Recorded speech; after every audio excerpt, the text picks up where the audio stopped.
Assalamualaikum warahmatullahi wabarakatuh. Syukur alhamdulillah kita bisa berjumpa lagi di channel Aris Panji.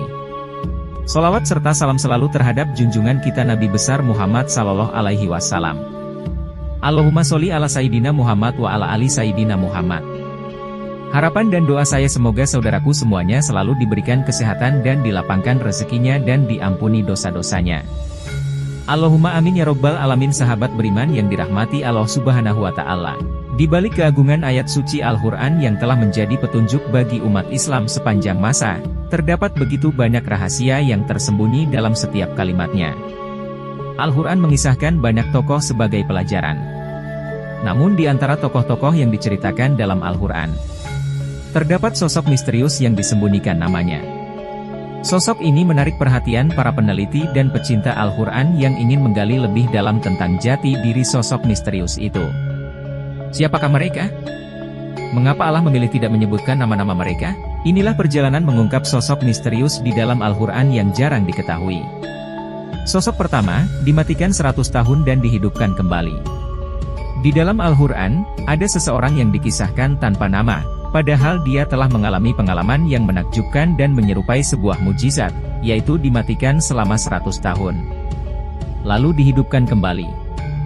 Dikisahkan dalam surat Al-Baqarah ayat 259, seorang yang pergi melewati kota yang hancur.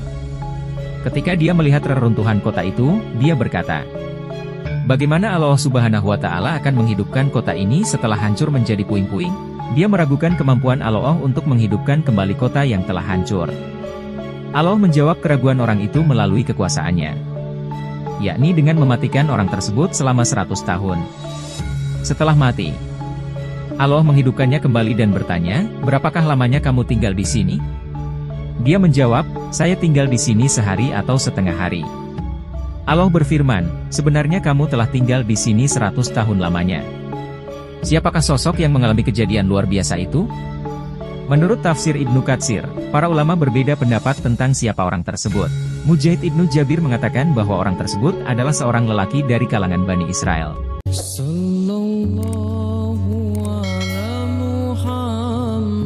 Adapun negeri yang disebutkan di dalam ayat, menurut pendapat orang yang terkenal, mengatakan Baitul Maqdis atau Palestina. Orang tersebut melaluinya setelah negeri itu dihancurkan oleh Bukhtanasar dan semua penduduknya dibunuh. Riwayat Wahb ibnu Abu Nabi dan Muhammad ibnu Ishaq mengatakan bahwa orang tersebut adalah Nabi Khidir. Sementara Ibnu Abu Hatim meriwayatkan bahwa Ali bin Abu Thalib mengatakan bahwa orang yang disebut di dalam ayat ini adalah Uzair. Hal yang sama diriwayatkan oleh Ibnu Jarir. Menurut Ibnu Katsir, dari semua riwayat, pendapat inilah yang paling terkenal. Uzair adalah salah seorang ulama Yahudi.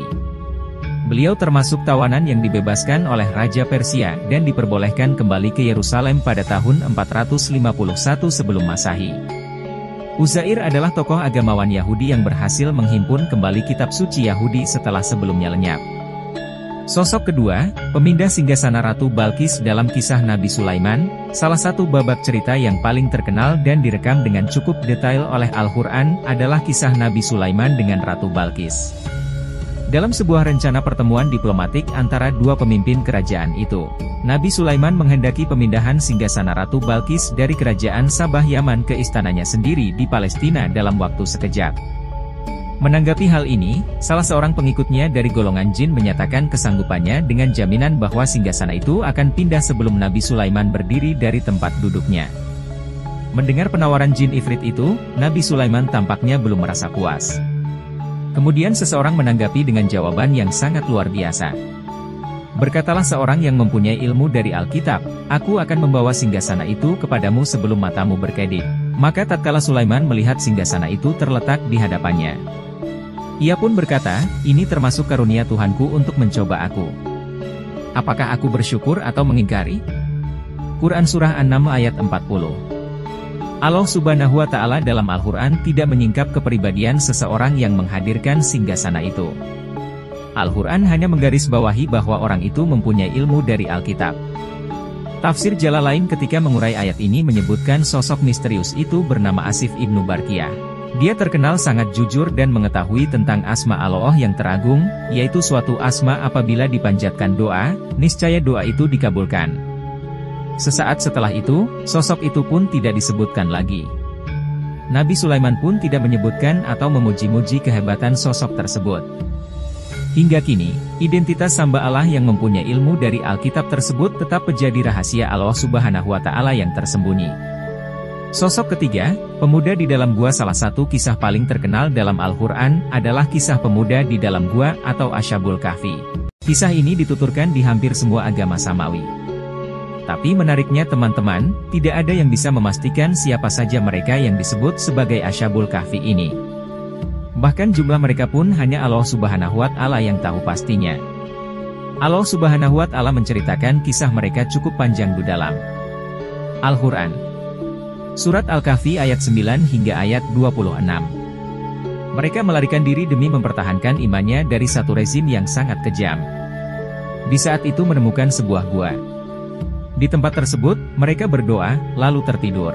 Setelah ratusan tahun, mereka terbangun dan mengira mereka hanya tidur sebentar saja.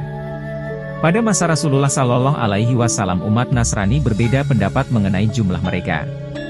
Allah menegaskan, tidak ada orang yang mengetahui jumlah mereka, kecuali sedikit. Ibnu Abbas lebih condong kepada pendapat yang mengatakan bahwa jumlah mereka itu 7 orang dan yang ke-8 adalah anjingnya.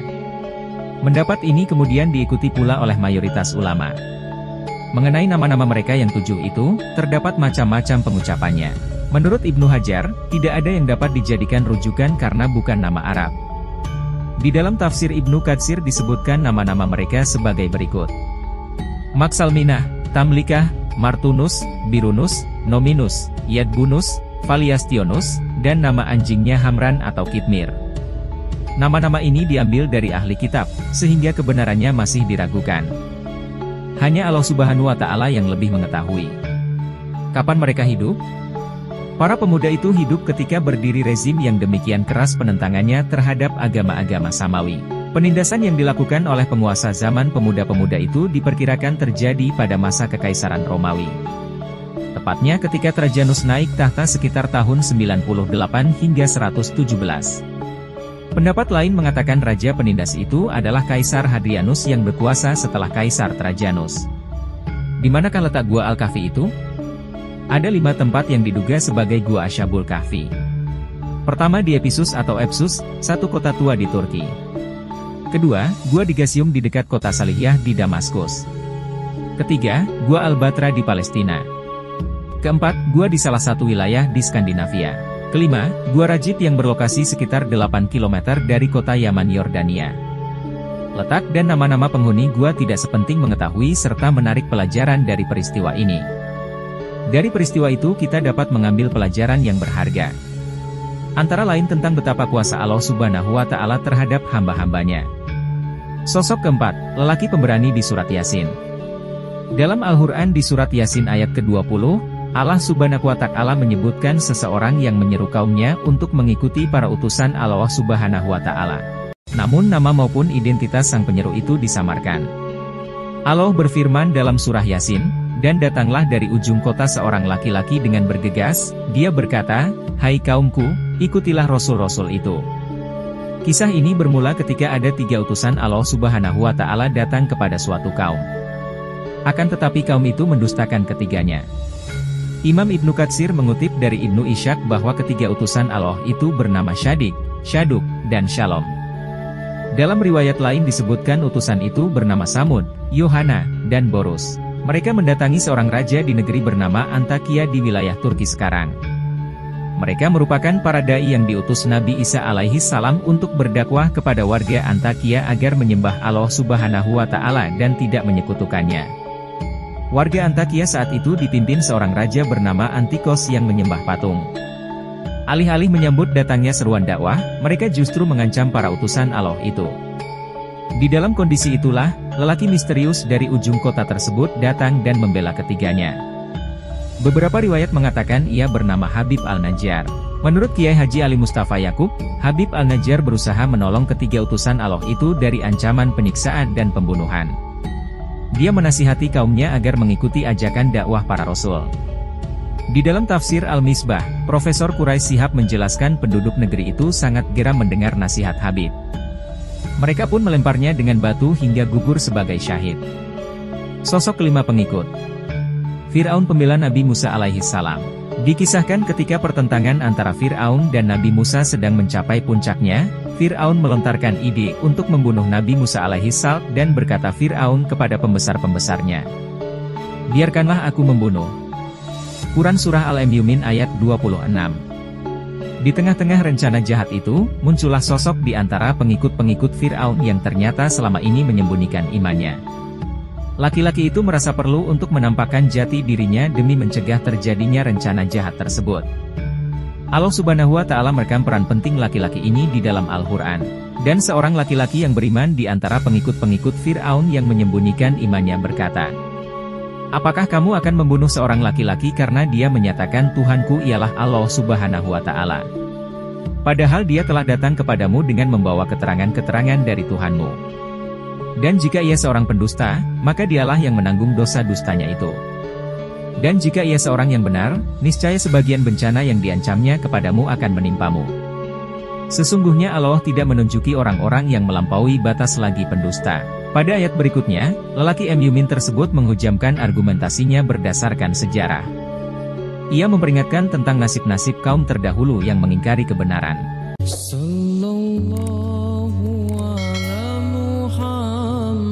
Lalu Allah Subhanahu wa Ta'ala menghancurkan mereka. Dalam tafsir Ibnu Katsir dijelaskan, menurut riwayat yang masyhur, lelaki mukmin dalam surat Al-Mu'min tersebut adalah seorang bangsa Mesir dari kalangan keluarga Fir'aun.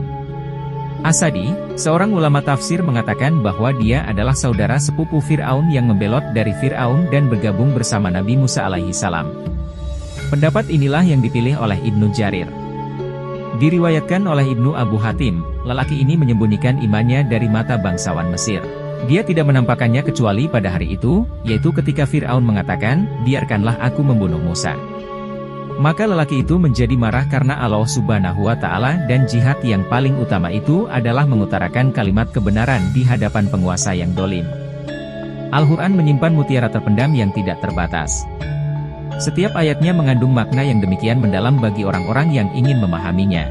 Salah satunya, di dalam Al-Quran, Allah Subhanahu wa Ta'ala kerap menyembunyikan nama sejumlah tokoh besar, seolah Allah Subhanahu wa Ta'ala ingin menunjukkan kepada kita bahwa amal-amal mereka tetap bercatat dan tidak pernah hilang.